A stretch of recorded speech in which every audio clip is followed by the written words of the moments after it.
Welcome to Bulgaria. Over the next 24 hours, we'll be exploring the capital here, Sofia, and trying to see as much as possible of the bustling city center and the highlights in the surrounding mountains in just one day. It is now 3 o'clock in the afternoon. The 24 hours starts now, and we're gonna start off with the most famous site here. Right behind us is the Naick Cathedral. It has these incredible golden domes. One of the most beautiful buildings from what we've read in all of Bulgaria. This massive church is a symbol of Bulgaria, built to commemorate the hundreds of thousands of soldiers who lost their lives liberating the country from the Ottoman Empire.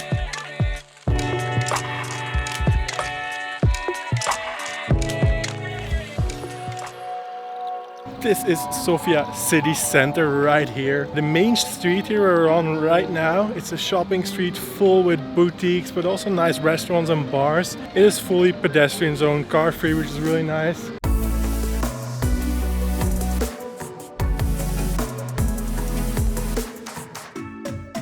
In the background, in the distance over there on the other side, you can see the mountains surrounding Sofia. It's Vitosha mountain, and the street is actually also called Vitosha Boulevard after the mountain. It looks right epic. over there. Wow. And it's really a super green city as well. Lots of parks and these beautiful trees lining the shopping street here. Even the people are really beautiful here in Bulgaria. Both men and women look really well dressed here. They dress quite sharply. We'd read that online while doing some research about Bulgaria. Yeah. People mentioned it, but it's actually true, and it's something you really notice when you come here.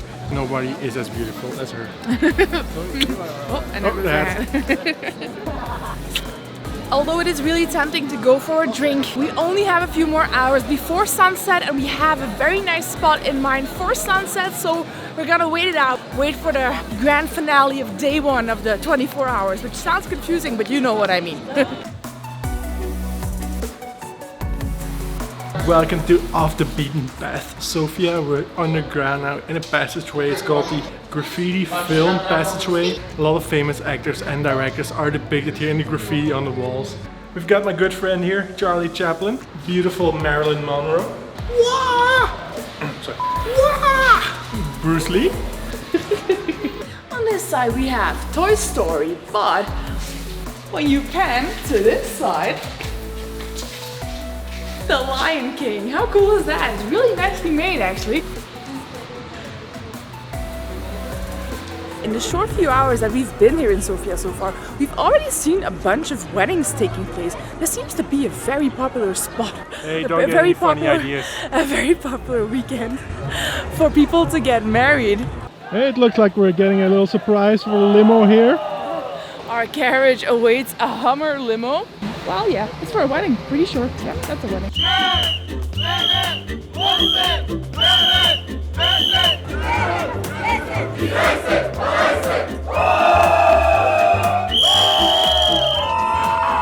Those guys here, they're the real deal. They have this whole army of cameramen and women taking pictures, a whole army of photographers. I have no idea what the chanting bit is, but they always seem to do this.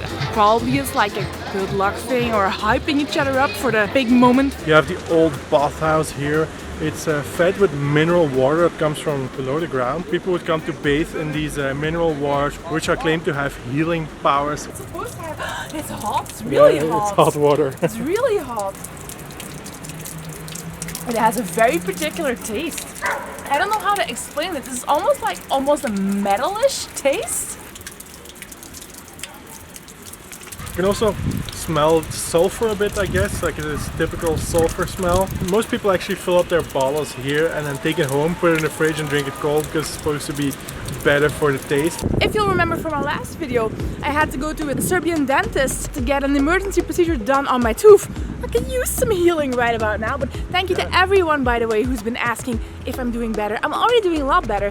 What is actually pretty unique here in Sofia is that within this block you've got a mosque, a church, a synagogue right over there, and a McDonald's right over here. So we got pretty much 4 different religions just in one city block. McDonald's is of course a little joke, it's not really a religion, but it's really like a big melting pot of cultures here. And this little block here, they coexist. So the sun is actually about to set. Not sure if we're gonna make it, but before we can go to our sunset spot, we have to change one thing.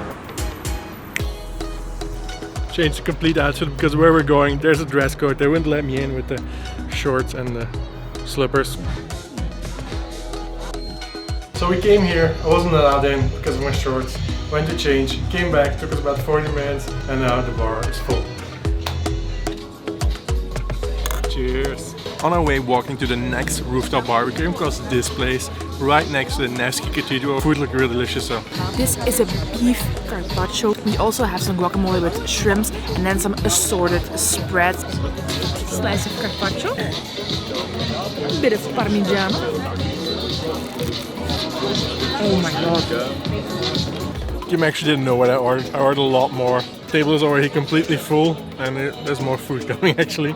This whole table of food was less than 40 euros, about 30-35 for 6 or 7 dishes. Tomorrow we're gonna show you some of the traditional food. To be honest, I was a little bit disappointed to not be able to see the city from above, but tomorrow that's exactly what we're going to do. So we'll see you in the morning.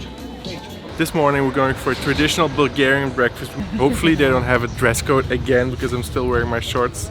We would like some mikitsa, one with sugar.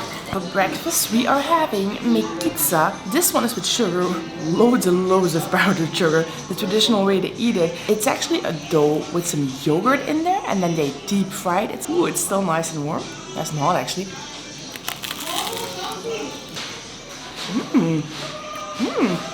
We have something similar to this in Belgium. Now that we tasted it. Smotable, it's good. It's quite greasy and heavy. It's deep fried dough, so that was to be expected. I went for the savory option with some feta cheese with some spices and chili on it. Oh yeah.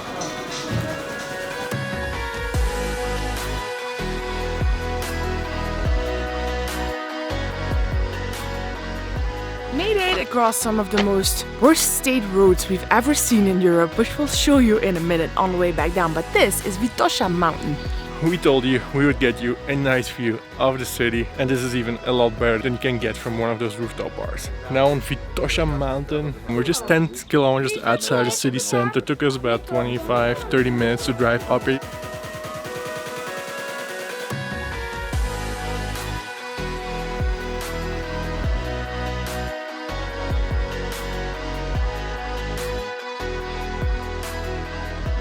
And from here you can really see how green the city is. Like if you look down on it, there's just green everywhere. There are parks and trees everywhere. That is one of the most surprising things to me about Sofia. So when are we moving here? I could live here, I think. I could live here. It's a really nice city. It's beautiful. Bulgaria is actually pretty renowned for having, let's say, crappy roads, for lack of a better word, because that's really what it is. In and around the major cities, it's most likely fine, but as soon as you go out of those, you're pretty sure to encounter some overall not so well-maintained roads and lots of potholes. Really nice place here, Vitosha mountain. You can spend all day, even probably multiple days hiking here. But since we're on a little 24-hour bender here, gotta keep moving and up to the next place. It's one of the places I'm looking forward to the most actually. It's about a 1.5 hour drive, but for you guys it will just be a few second compilation.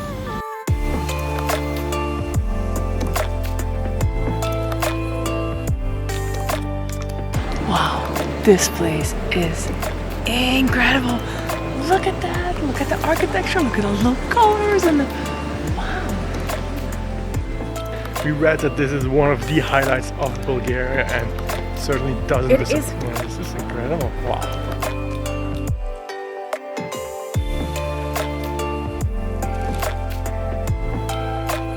I want to set the scene here a little bit in order to give you a proper feel of how epic this place actually is. We drove into the mountains. This monastery is located at an altitude of about 1100 meters, right as you come in here. It's like this oasis of peace with birds singing, bells. What do bells do? Clinging? Bells clinging, let's just say bells clinging. This monastery is the holiest place in all of Bulgaria. It dates back to the 10th century and it is actually pretty widely considered as one of the most beautiful monasteries, if not the most beautiful monastery in all of the Balkan. You can even spend the night here if you want, which would have been awesome, but we didn't know beforehand. Anyway, I think if you're coming to Sofia, this should be on the top of your list. This is better than the cathedral even. This is for good luck. We're definitely going to make it to Turkey now.